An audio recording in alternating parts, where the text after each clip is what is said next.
saddex ruux Ilaahay ayaa garabkooda gala oo mar walba la jira. Haddaba yay kala yihiin saddexdaas qofood?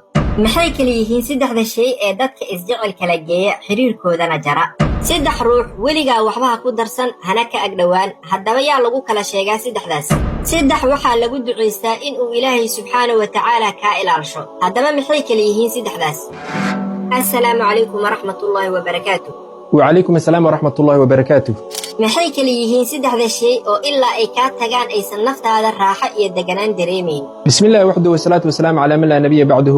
saddexda shay aysan naftaada wax raaxaha dareemeyn ilaa ay ka tagaan waa deynta ama qaanta, waswaaska ama shakiga iyo saaxiibka xun.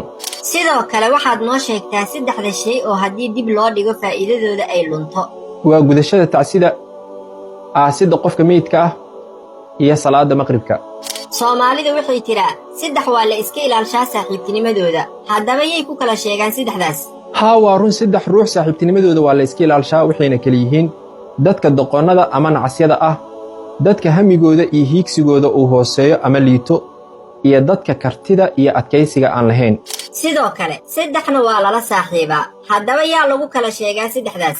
qofka cilmiga badan, qofka caqliga badan iyo qofka daacadda ah waa lala saaxiibaa. saddex waxaa lagu duceystaa in uu Ilaahay subxaanahu wa tacaala kaa ilaalisho. haddaba maxay kala yihiin saddexdaas? waa run saddex Allah subxaanahu wa tacaala ayaa laga tuugaa inuu kaa ilaalisho waxayna kala yihiin owlaad xaaraan ah, qaraabo goysnimo iyo cunista xoolaha agoonta. waxaa jira saddex ruux oon taladooda iyo warkooda la dhagaysan. haddaba waa kuway saddexdaas ruux? qofka beenlowga ah, qofka dadka isku dira ee warka u kala qaada, iyo qofka markhaati beenaalaha ah ama shaahidu zuurka.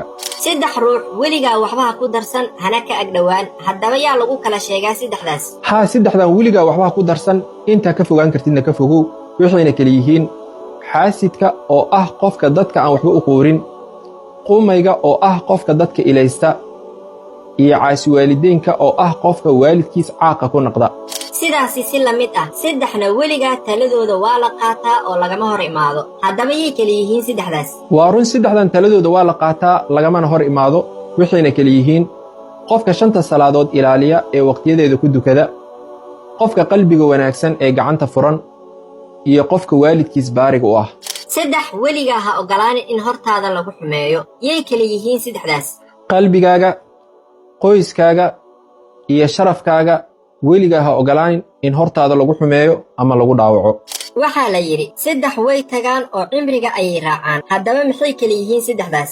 wejiga wanaagsan, codka wanaagsan iyo timaha wanaagsan intaba way tagaan oo cimriga ayay raacaan. maxay kala yihiin saddexda shay ee dadka isjecel kala geeya xiriirkoodana jara? isku dirka iyo in war loo kala qaado, malaha xun iyo dhaleecaynta ama eedeynta badan dadka way ku kala dhintaan.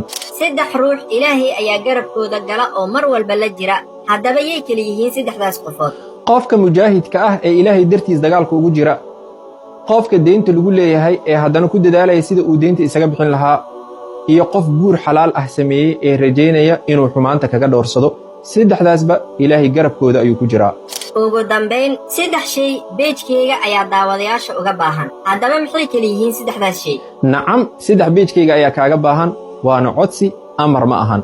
waa inaad isoo falow garaysaa haddii aanan falow kuu ahayn. waa inaad muuqaalkan laa garaysaa waayo lacag la'aan waaye.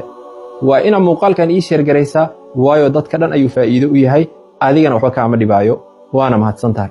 waa mahadsan tahay ustaad. saddex Ilaahay kuma tuso cariiriga qabriga, cariiriga qalbiga iyo cariiriga irsaaqada. waa inoo mar kale. aamin yaa allah. adiga iyo daawadayaasha iyo dhammaan muslimiinta oo dhanna waxaan alle idin weydiinayaa adduunka dushiisa inuusan idinku ceebeenin, qabriga dhexdiisana uusan idinku ciqaabin, maalinta qiyaamahana uu cadaabkiisa idinka koriyo. wassalaamu calaykum waraxmatullaahi wabarakaatuh.